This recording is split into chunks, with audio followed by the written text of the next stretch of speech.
The Grim Reaper contacted me. I did a video review where I reviewed only 3 frames of a video to try to get to the crux of the matter, or the metacruxel. Wappy, you surely knew I was going to respond. That's the whole point. Notice me, senpai. But thank you. If anybody's curious, I'm not critiquing anybody's work to be negative about it, but let's listen to this response. I come off as a jerk sometimes. Let's see if I succeeded in not doing it. Spoilers, I may have. I am not sure how much you have researched into this. I only used, well, we've all seen most of this information repeatedly, and I have to point out that most of the time I take it from a technical standpoint and a human standpoint. And when it comes to technical information, I like apples to apples. So having the information referenced to another database would be better than to a person, because people make mistakes. And it's still a vague assertion, even if the person's very sure about it. It doesn't give us a timing system. But anyway, but it's an opinion. I don't have the data. I mean, I want the data. I want the credit card data, not someone's assertion about it. And if she still works there, she should be able to retrieve that. It would just be a yay or nay what time it was. As for the building, I gotta wonder about that. I want to see I'm gonna have to go through and look at the lock log, a raw copy. I forgot where I put it, so I gotta go find it again. And I'm gonna go look and see what it says. Anyway, of course, you're right to challenge the validity of her statement. That is where my concerns were. Now, to answer your question, she was interviewed at her residence on the 5th of October, 3 or 4 days later. I'm assuming it's 4 days later. So this is 4 days after. She started work at 3 p.m., which is an hour before she stated she saw Paddock. So if you go back to the report from even earlier than 3 p.m., he was in the room in accordance to the lock report. Okay.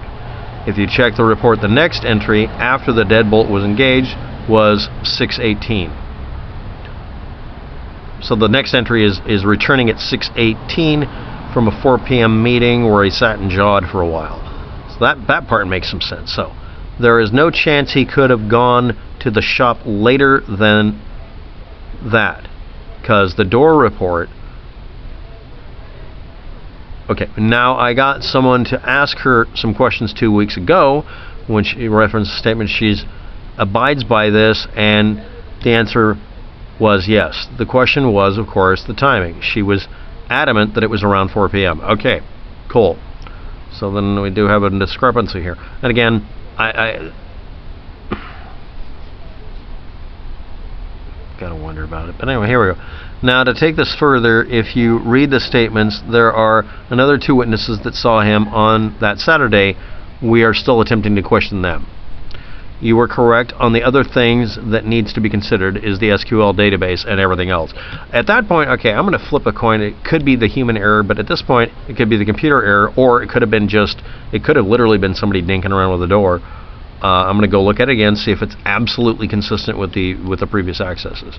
It would have helped if they literally had a rule that says, no, you have to use your card for your person and not have, points and comps shifted around for things. Security should be separate from money. That's my opinion, but anyway. Unless we see the VAR file, we will never know if indeed it was tampered with or the accuracy of the report. I know. That's the part that's pissing me off, so I'm squeezing out and wanting to get the credit card report. And what's funny is the business that it was done at could easily get the time and date stamp for it, exactly. If she still works there. Or they could, they can just go back through it. They could ask their lawyer, can we do this? And it literally is just yes or no, what time of day it was. So next one.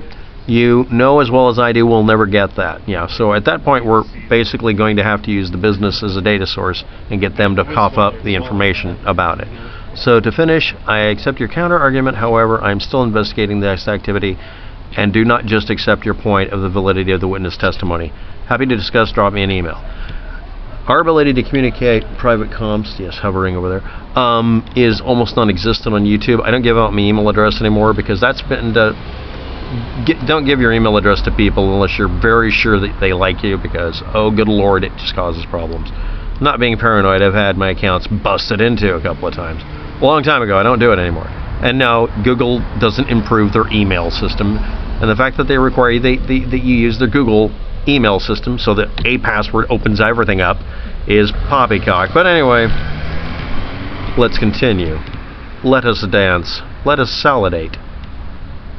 Vegetate. But anyway, I do thank you for your comment, and I do thank you for your civility. Now, if everybody who thinks the Philippines is loaded with gold would follow your example, everything would be frickin' fine on the net. Researchers can argue over a point and not agree with each other, because that's the point. You're supposed to be able to do that. If you can't do that, you can't find out answers. And he and I are both stuck with the same thing. We need access to both databases without anybody getting in the way. Ask her to please ask for the information to confirm it. Thanks for watching. Have a good day. Good luck.